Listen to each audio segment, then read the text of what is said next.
For more than 100 years, Australia and the United States have fought alongside one another.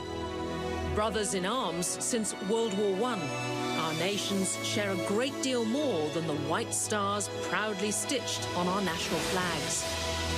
We might be separated by the world's largest ocean, but there's so much that brings us together.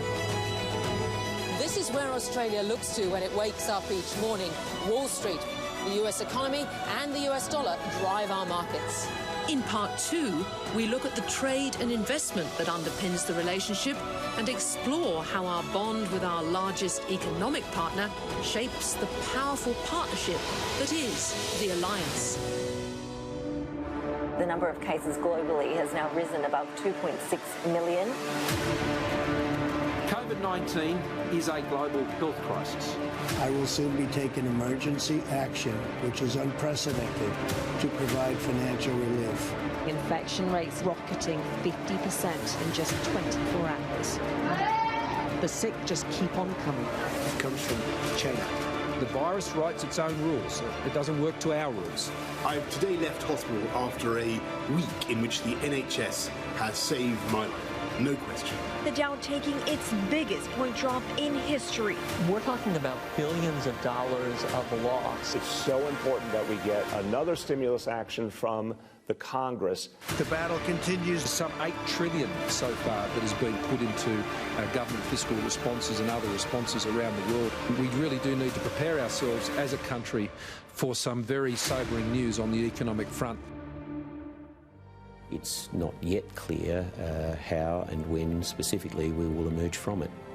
We're in a crisis right now. It's a health crisis that has caused a liquidity crisis, and we're fighting for our lives, literally. Right now, Australia needs US investment and the firepower of the Federal Reserve. Now, just as in 1929, liquidity, access to funding, to loans, to support in order to cross to the other side of the Prime Minister's bridge in this crisis is vital. On the ground here in Sydney and in Melbourne, our big banks have overnight turned from public punching bags to the 4 pillars they must be to hold up the economy, lending billions of dollars to small businesses and ordinary Australians. But who funds our big banks? The US financial markets. The fact is that the United States is the reserve currency of the world. It is a very reliable source of long-term investment for Australia. It has the most sophisticated capital markets. And given that, we rely heavily on them for investment in order to get the resources out of the ground, in order to build the infrastructure, in order to fund everyday Australians' homes and credit cards. It's American investment that helps to make that happen. Well, it's interesting, Ticky. The reason that people like you and I can have mortgages on our houses and the councils can build roads and tunnels and dams is because of the deep and liquid capital markets in the United States. The big 4 banks rely on the American capital markets to provide the liquidity that we require here in Australia, the lifestyle that Australians have become accustomed to, and the level of investment that we like to make. So it's a very, very important part of life here in Australia for all of us. Banking is just one part of the remarkable story of investment by the Alliance, a $1 trillion relationship built over a century. So their investment, direct and indirect, in Australia is getting upwards of $1 trillion now. It's in every aspect of Australian life. It's in every Australian industry. It's in manufacturing industry. It's in services. It's in agriculture. It's in mining. The American investment is ubiquitous and mirrors the Australian economy. Chinese investment is, I think, operating at about 1/10 the American level. If you throw in Hong Kong, then about closer to 1/5 of the American level, and tends to be narrowly focused in particular areas of direct interest to China. But there's no question at all that the American investment in Australia makes them our biggest economic partner. America is the biggest investor in Australia by a country mile. It's enormous. 27% of all foreign investment in Australia comes from the United States. So when you talk about who the most important economic partner is, it's absolutely the United States. There are about 400,000 people here in Australia who are working for American companies, and foreign companies typically pay higher wages. So the average wage for those people working at American companies is over $100,000 a year. You look at Chevron, $80 billion of investment in Wheatstone and Gorgon, $60 billion of that spent on Australian goods and services, 19,000 Australians employed, 1,000 Australian companies with contracts, $5 billion paid in Australian taxes, $300 million invested in regional communities, including Onslow in Western Australia, $50 million invested as a consequence in universities' research and development. An extraordinary example of companies, whether Chevron, whether Boeing, 3M, Coca-Cola, investing in our country and making us a stronger people committed to common ideals. Of course, there's massive investment by the United States in Australia, but equally, I mean, you go back to the times when the Lowies took Westfield to the United States. We are big investors in the United States as well, and that is all built on this bed of trust. As the new president of Boeing Australia, former Liberal leader and Defence Minister Dr Brendan Nelson is one of 4,000 Australians employed here by the aircraft manufacturer. Incredibly, Australia is Boeing's largest footprint outside the United States. The aerospace giant supplies us with one of the youngest commercial aircraft fleets and the best defence force in the world for size of population. We have aerospace manufacturing, which is high-end resin infusion manufacturing in Melbourne, making components for Boeing products, the 787, the 777, the 737, 747. We also provide significant defence capability for Australia and provide sustainment and support to those capabilities throughout their life, whether they're the Hornets and Super Hornets or the Wedgetail high-tech surveillance aircraft or the P-8s that have arrived or Chinook helicopters. We heavily invest in research and technology throughout Australia. In fact, we have a business specifically to support that. We're also involved in robotics and autonomous systems. We have a very significant presence in drone technology in Australia. In 2020, with COVID-19 as the clear and present danger, American and Australian companies are working together to survive the crisis.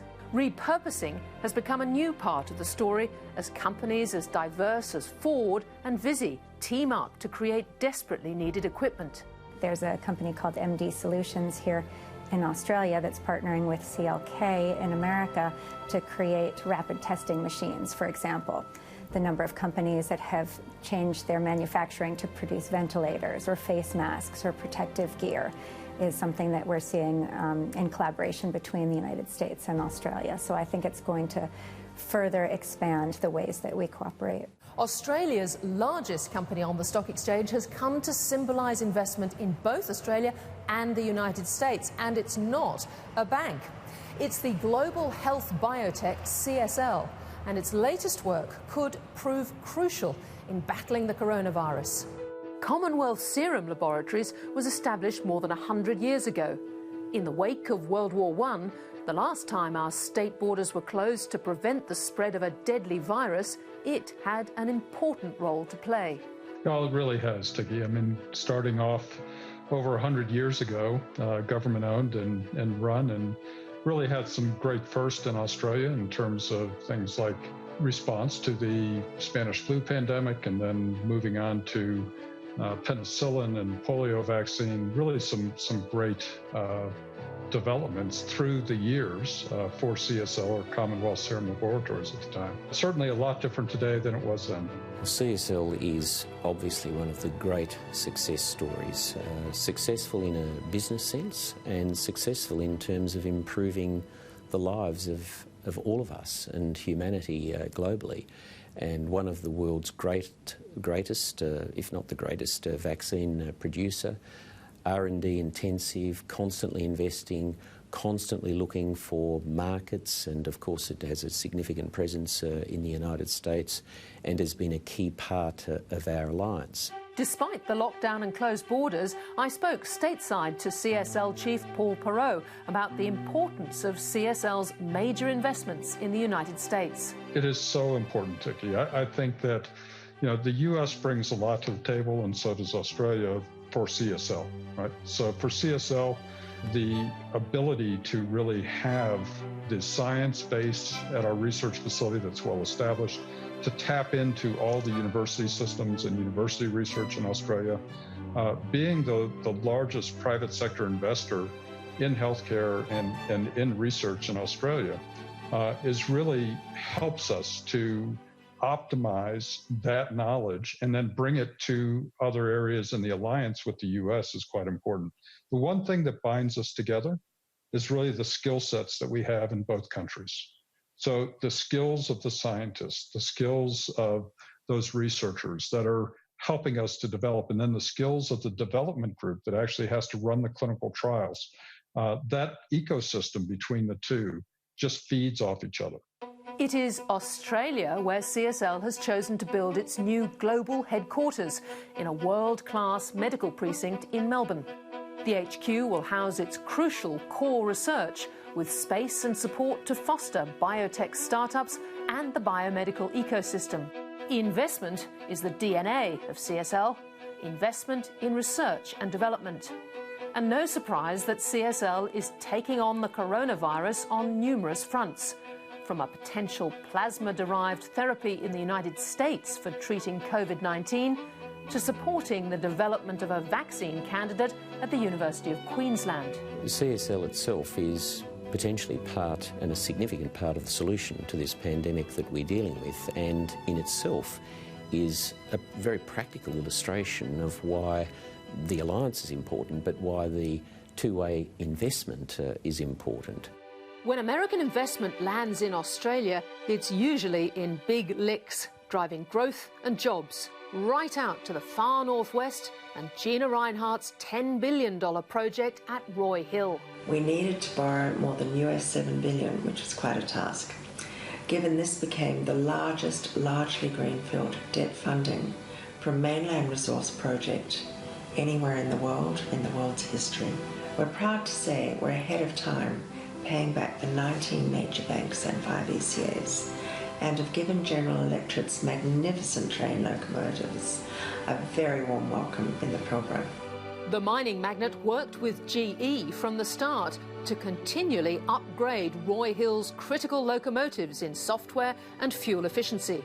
USA is a world leader in technology, automation and robotics, which, along with cutting red tape and taxes, is critical to improving productivity and competitiveness in Australian businesses, and what we are already doing in agriculture and at Roy Hill with drones, automation of drills and robotics in the mine site and port laboratory, as well as efficient train operations and battery technology to reduce power costs. So I'd like to see us welcoming USA investment towards working with Australian companies to commercialise world-leading technology, including for military applications, to improve sustainability, safety, productivity and competitiveness of our businesses. Gina Rinehart is now personally weighing in to fight the pandemic, funding a new international study based in Brisbane, just approved by the TGA, to see a better hospital protocol for treating patients with COVID-19.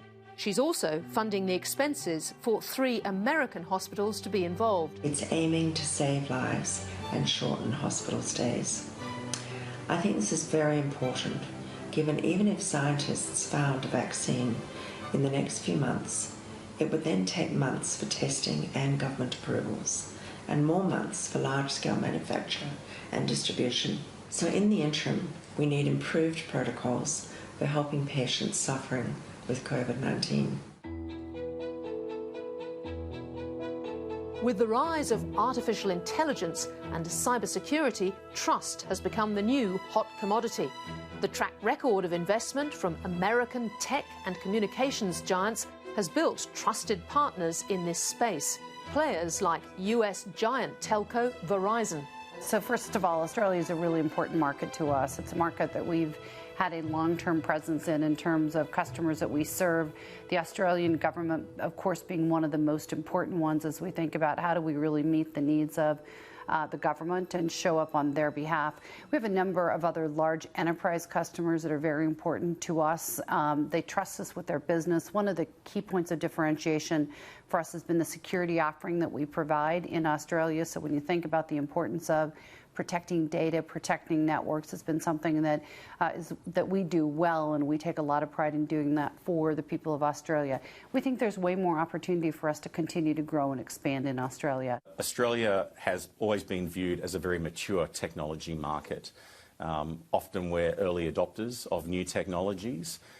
It has a reputation for innovation in certain technology sectors, and it also represents a high level of maturity in cybersecurity and cyber awareness across both government and enterprise. Me being based here, I think, represents the importance and the maturity of Australia as a technology market, both in terms of Verizon in the Asia-Pacific region, the importance of this market to us in that context, but also generally as a market that is vibrant and growing when it comes to technology and innovation.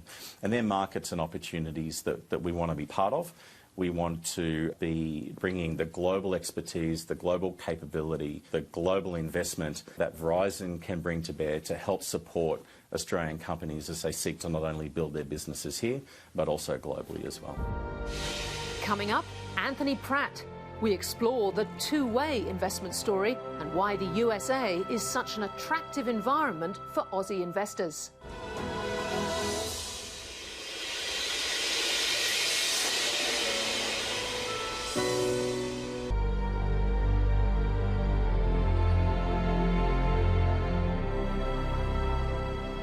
Australians may know China as our largest trading partner, but our most important economic partner is the United States, and that's because of two things. Firstly, the US is our most important strategic partner, and secondly, it is our largest investor. And that investment goes both ways. Ohio, September 2019.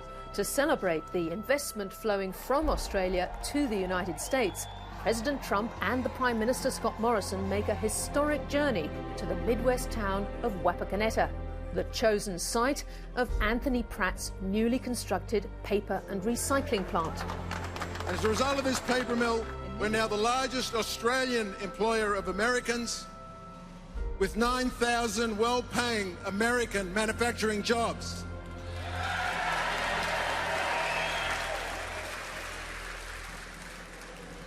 Great example of the Australian-American alliance. Mr. President, if it wasn't for your presidency, this mill would not be here today.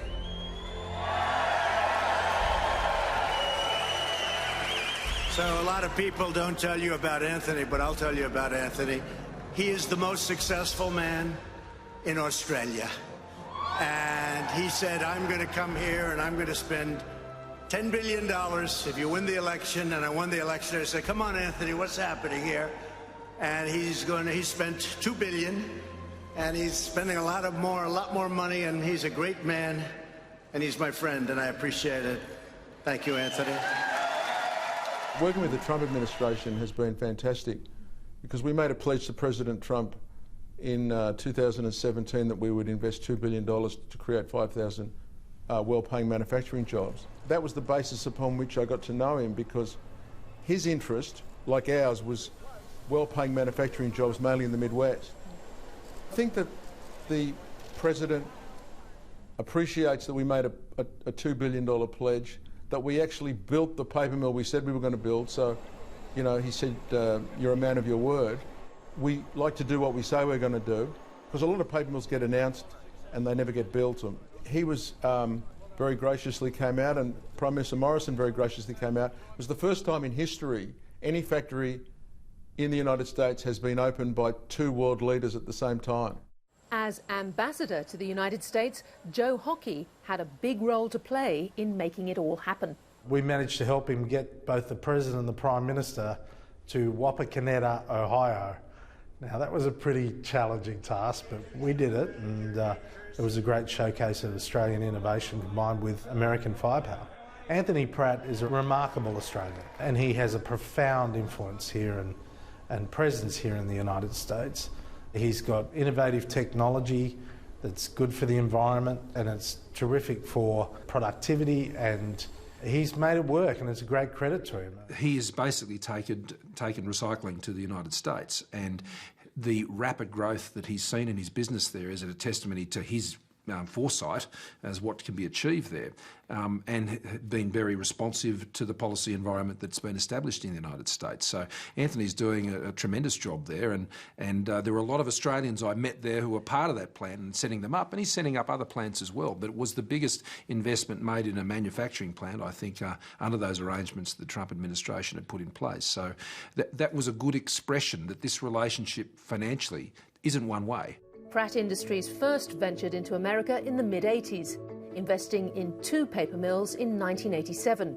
Ed Kersey joined Pratt Industries in '88 and has seen the family-run business expand to create more than 9,000 jobs. You know, I've known Anthony for 30 years, and the family, I mean, a great bunch of people. And the great thing is that what they're doing is they're investing a tremendous amount of money in us, our people, and our company. And it's not just brick and mortar, you know, it's bringing the company, the people, the processes together to make the best product for our customers. So it all works really, really well. It's a great recipe. Opportunity for people like Zach Schmergy.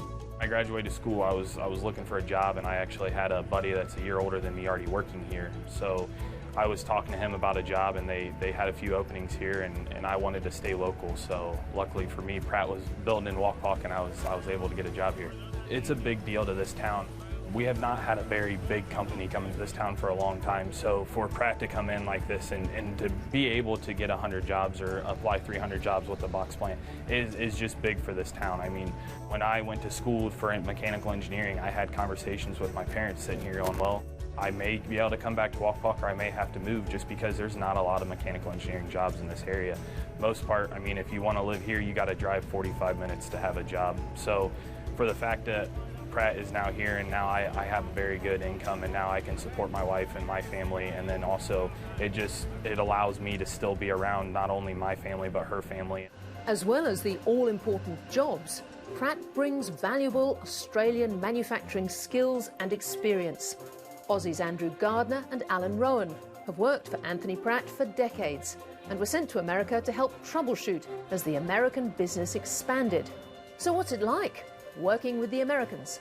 Everyone, once they get past the accent and understand you, everyone's on board. You know, look, it's a matter of building, you know, the guys building respect for your knowledge. Once they know that you actually have a clue what you're talking about, and we'll lead them in the right direction, off they'll go. Interpretation gets lost quite easily. On the radio, yes. It's quite bad. So sometimes you've got to put a redneck accent on to be understood, but it works. But Alan's good at a redneck accent. Come on. Come on. You talking about 2 guys you want to take out back and show them who's the bigger, that the U.S. guys are bigger than the Aussies, but no, they're great to work with. They're a lot of fun. I mean, they know their stuff, and just to learn from what is over there in Australia and learn from them guys, it's very interesting and a lot of fun. These guys bring a wealth of knowledge, and they have taught a lot of our local people here and just how to run the machine and what to look for, and when the machine's not running well. I mean, these 2 guys can walk out and point about 2 things, and about 3 hours later the machine will be running like a top again. This is a really satisfying portion of it. You get these new guys that come in, you know, these guys of different levels. You know, you get the guys like Zach, he's got a good educational background. You get a lot of military guys and so on in the place. What you find yourself doing after 2 years, I've done a few of these, you find yourself stepping back after 2 years and things just continue on.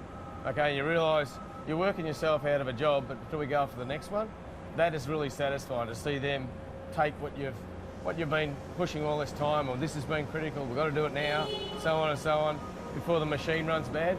You start to step back and you realise these guys are stepping up. We've got a different formula. At Pratt, we run very, very lean. We have a key group of project managers and process people and engineers that all come together. We know what we want. We have a vision in mind, and we take that vision and act on it. It takes, from the time we put a stick in the ground or a shovel in the ground, it's about 18 months we can have a mill up and operational and producing paper. In direct jobs, the plant has already created 300 new positions. But the impact of Pratt's investment extends all through the local economy. When you create 300 jobs, really the rule of thumb is about 10. So what it will do is it's to the power of 10. It will create really 3,000 jobs in the area and have a tremendous influence on the local economy and the people in this whole area. Since Pratt has gotten here, and I mean, they do pay well, and it's just brought a bunch of growth to the city. I mean, we see more local businesses now putting more money into their places and updating them and making them bigger to house more people. And because with Pratt here now, I mean, it's brought a different mood to the whole city. I mean, now there's people always going out to eat. I mean, the car dealerships that were closing around here are now full because people can go out and they're looking for a new or used car or a brand new car. I mean, it's just been a big deal to the town, and I mean, it's just brought a lot of good things to the town. Until the coronavirus hit, the uplift from Anthony Pratt's Wapakoneta plant was felt firsthand by local businessman and restaurant owner John William Davis. You see culturally business boom, you know, people transitioning through for different aspects of work. We also own some apartments in the area. You've seen the rise in the value of people staying in the area. Friends of mine own hotels in the area. The rates at the hotels are up. So yeah, you see that tenfold. You know, other people that have come to me and asked what we've seen that are also in this area, they're now doing things that we've done. The restaurants are coming in, new businesses are opening. So yeah, it's definitely created a great effect for all parties involved. When Pratt first came to town, we actually went out there and we served them, all of their construction workers, after they got under the roof, because I was going out there and I saw license plates from Texas, Indiana, and I'm like, these people don't know this town, so let's go out there, let's take food to them. So our establishments took food out to them, we served them and welcomed them to the community, and then Pratt then has reciprocated that. You know, we have business meetings we hold for them, we serve food when the Prime Minister and the President met here with the owner of Pratt Industries to some of the people out there, and so their impact has been great. You know, that trickle-down effect is invaluable for a demographic to inherit that type of investment around this area. We'll keep doing it. In fact, I'm proud to say that of the $2 billion pledge that was made 3 years ago that was going to span a decade, we've actually completed $1 billion of it, half of the pledge, in 30% of the time, which is 3 years. So we're ahead of pace, so to speak. I've never seen the alliance between our countries so positive, so strong, as it is now, after President Trump was elected and Australia's current Prime Minister assumed office. Depending on the iron ore price, Gina Rinehart and Anthony Pratt seem to share the top of the Australian rich list. Like Anthony Pratt, Mrs. Rinehart is an admirer of the Trump reform agenda and believes Australians could learn a lot. I know President Trump thanked my friend Anthony repeatedly for investing in the USA. I think Australians need to appreciate much more the necessity of investment. Indeed, the Americans and Australians too, who invest in our country. Of course, for people and companies to want to invest in Australia, it is very important we make our country attractive to investment. And I don't think we're doing this enough. We should get a better understanding of what is happening under President Trump. With COVID-19 putting Australia into recession, with skyrocketing debts and interest payments, after already badly suffering 4 years of severe drought, plus extensive bushfires, we should no longer be talking about cutting tax and government tape. We need to move to let our economy recover and significantly cut tax and tape now. Mrs. Rinehart's call for reform comes just as Australia's Reserve Bank Governor, no less, says the government should move on tax, innovation and industrial relations reform. A strong focus on making Australia a great place for businesses to expand, invest, innovate and hire people is the best way of extending the recovery into a new period of strong and sustainable growth and rising living standards. Chief of Lend-Lease America and former Aussie fast bowler Dennis Hickey agrees that doing business in the US is attractive. A proudly Australian company, Lend-Lease has been operating on the ground in America since 1971. I think his administration have done some very proactive things for business. You know, they have reduced complexity in compliance and administration in very, very many aspects of doing business in the US. You know, there's been a reduction in corporate tax, which has actually put more money back into corporates who have been able to actually invest and grow. You've seen the ease on repatriation of capital back into the US, which actually brought more capital back in. And so there's been a number of things that the administration have done that have really stimulated the economy. Over the years, Lend-Lease has been entrusted with the responsibility of refreshing some of America's most iconic landmarks, including Lady Liberty herself. Well, obviously we did not build the Statue of Liberty. We'd like to claim that, but we did not. But we did refurbish that and renovated that several years ago. And that's again interesting. If you've been in the Statue of Liberty, you can go inside. It's a copper-based building, and it required a significant amount of work. We also renovated Grand Central Station back in the early 2000s, and that was a spectacular renovation job as well. After 9/11, Lend-Lease became part of America's history, entrusted with taking care of America's most solemn and sombre place. We were the people in charge of the cleanup of the site, and then to be awarded the construction and development of the museum memorial was a really significant thing for our US business, and it is simply spectacular.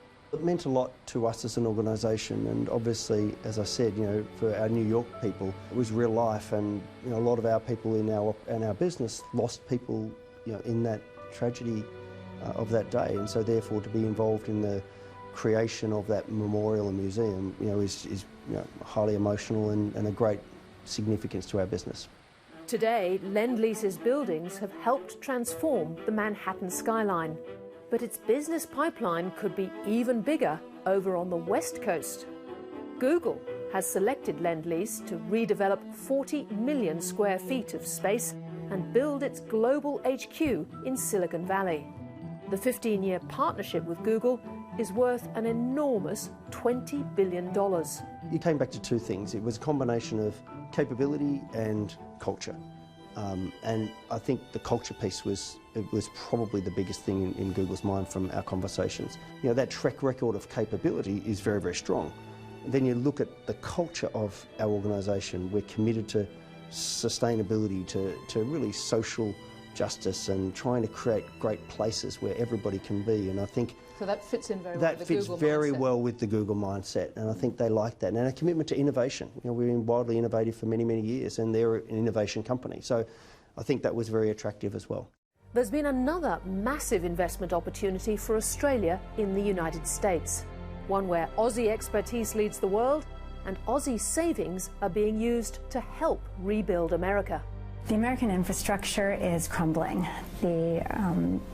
The bridges, the roads, the airports are all falling apart. I think America gets a D in terms of its ranking and how well it's maintaining its infrastructure.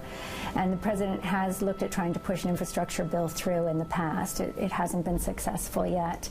But Australia has a great history in public-private partnerships, and the Australian people have been more accepting of the need for PPPs than the Americans have.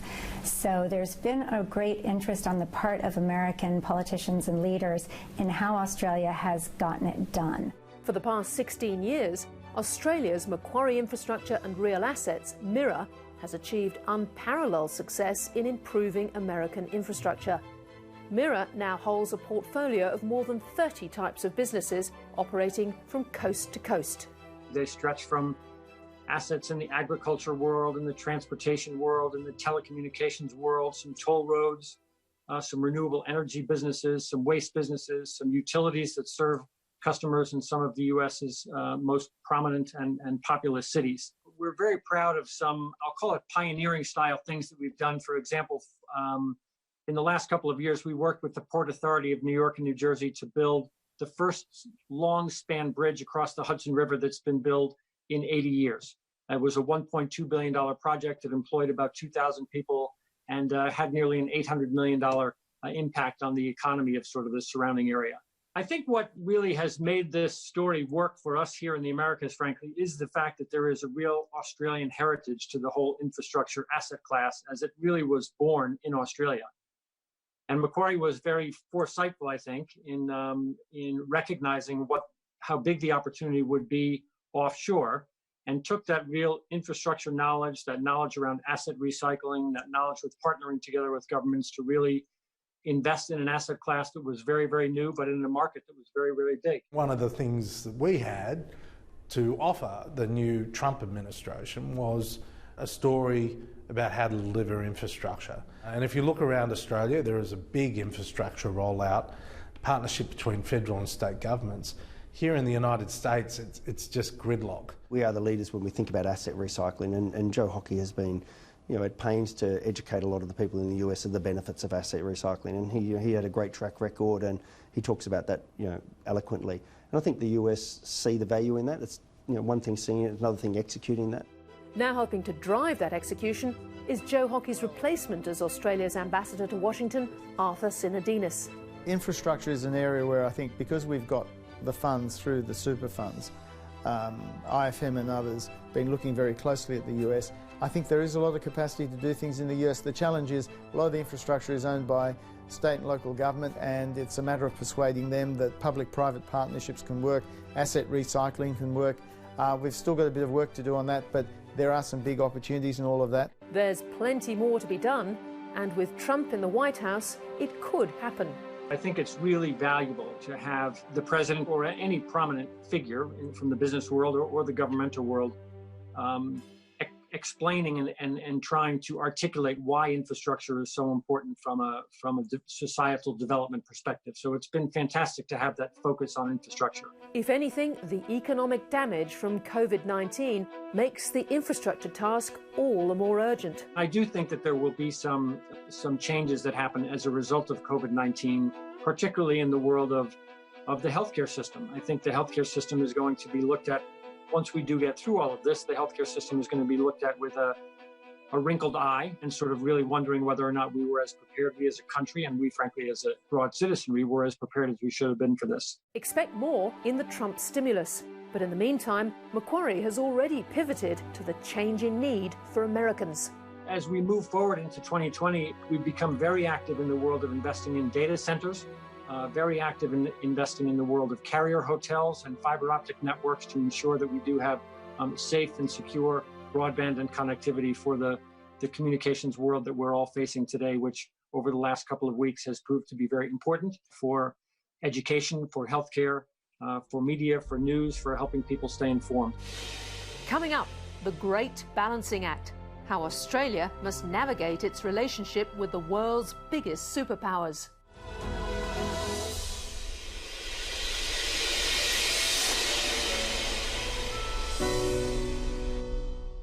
Trade and investment go hand in hand. Today, though, the world is at war against COVID-19, a pandemic that has massively disrupted global trade and our crucial international supply chains. Before COVID-19, though, there was already a very big war threatening global trade between China and the United States. An often bitter dispute between our largest security and investment partner, the US, and our largest trading partner, China. And it hasn't gone away. What's happening is our world has changed enormously over the last 20 years. The global financial crisis in 2008 accelerated the flow of political and economic power toward the Indo-Asia Pacific. As Henry Kissinger observed in 2011 in his book on China, the most important relationship in the world is between China and the United States. Since 2018, that relationship has been under growing pressure. The Trump administration made it clear it was fed up with America's huge trade deficit being ripped off by trading partners, especially China, and the Middle Kingdom's theft of hundreds of millions of dollars of its intellectual property. Trump slapped tariffs on Chinese imports. We're having a little squabble with China. China responded, and over 2 years, there's been a tit-for-tat ratcheting up of tariffs from washing machines to steel and aluminium, from $50 billion to over $200 billion in tariffs and $300 billion threatened. A Phase 1 deal signed in January between the two superpowers was some progress, but now there is the heightened distrust from the coronavirus. Republicans and Democrats argue over many things: healthcare, tax cuts, and of course the impeachment of the president. But when it comes to China and trade wars, there is remarkable bipartisan agreement on the tough approach taken by Donald Trump.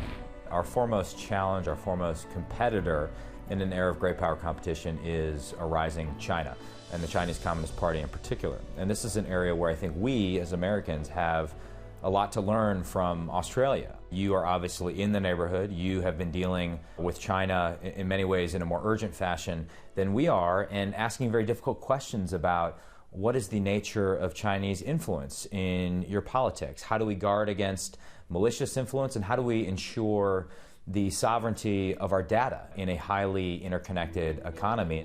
In the short term, the coronavirus is not helping. There is criticism of the World Trade Organization for being too slow to acknowledge the pandemic and too apologetic of China. And there is suspicion that China has been less than transparent on its handling of the crisis and even on the origins of COVID-19, with reports that it might have started in a Wuhan testing laboratory. If it was a mistake is a mistake. But if they were knowingly responsible, yeah, then there should be consequences.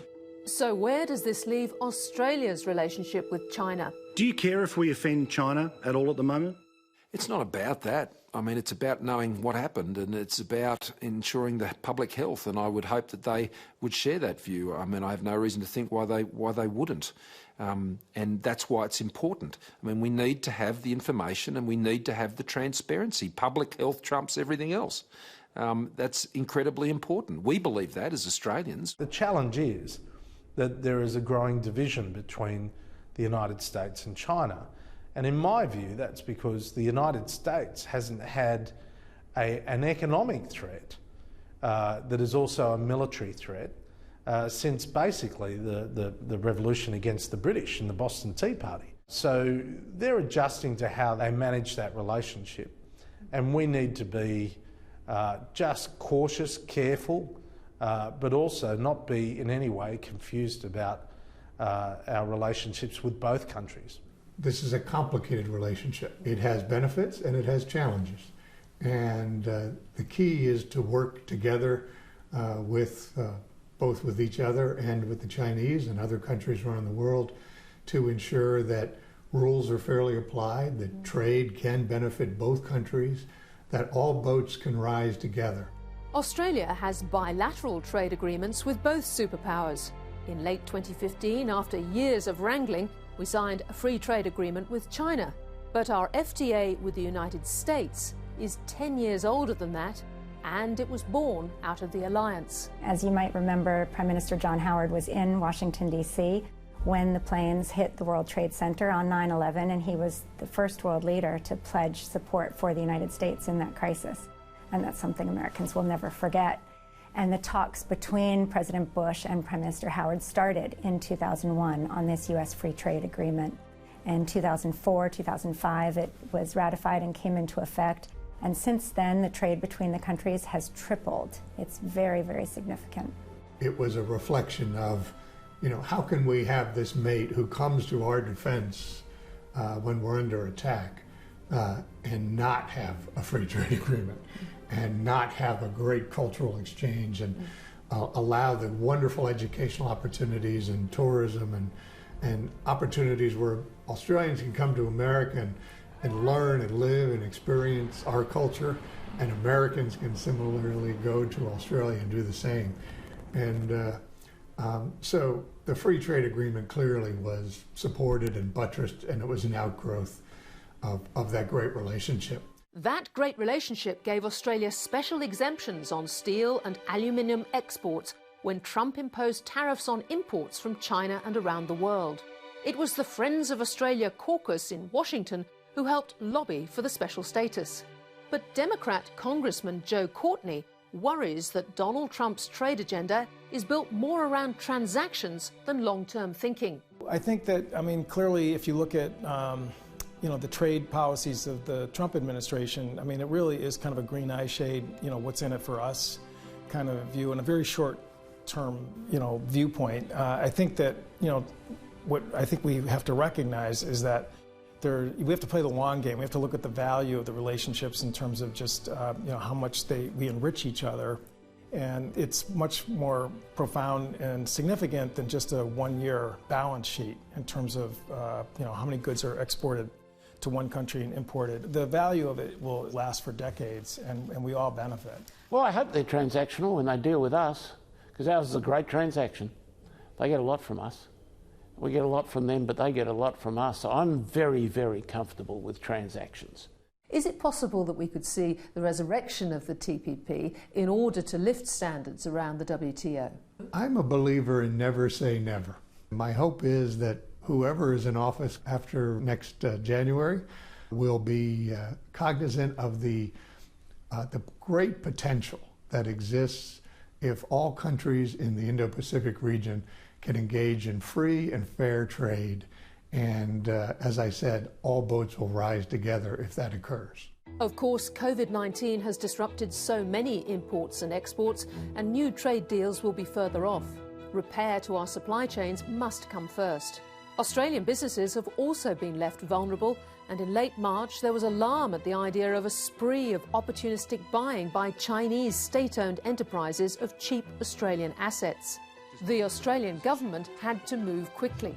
Well, the Treasurer consulted with the Foreign Investment Review Board, and it was decided that the threshold needed to be lowered to 0 to make sure that Australian companies were protected. This is a very volatile time, and it would be an amazing opportunity for anyone who's cashed up to come in and scoop up companies. But we need to look at Australian security and ensure that any investments that are made here are in line with national security. Would America approve of that, given how China has obviously got a very big interest in taking some quite large stakes, either in Australian agriculture or in terms of influence in the region? Well, it's a decision for the Australians, and rightly so. It's the Australian Treasurer who's made this decision, but I think American companies are very pragmatic about it. They understand the need for it, and they're willing to abide by the new rules. And I think we'll see a relaxation in that when the time is right. But it is an important decision, and one that our companies understand. For as long as the pandemic rages, the voices on national security and self-sufficiency will be far louder than those championing global free trade. I think after a crisis like this, countries are going to become more nationalistic, and the trusted friends and partners, the allies that we have, are going to be essential in rebuilding the economies. When we do recover, and none of us can confidently predict when we will recover and what the recovery is going to look like, I think it's fair to say that our world has changed, and it will be more difficult to recognise the new world in which we live from the one in which we experienced as late as early 2020. But in order to come out of this crisis, the relationship with the United States, having access to those capital and equity markets which are accessible and deep in the United States, will be critically important for Australia. The coronavirus pandemic is unfinished business for the world. What we all look like on the other side, different countries with different exit strategies, is the great known unknown. What we do know is that trust and our trusted partner, the United States, will be more important than ever. For trade, for investment, and for our security, we have the alliance. In Part 3, we explore our nation's shared sacrifice and how our military history underpins the current defence priorities of the alliance. With thanks to the American Chamber of Commerce and our partners Visy, Verizon and Hancock Prospecting.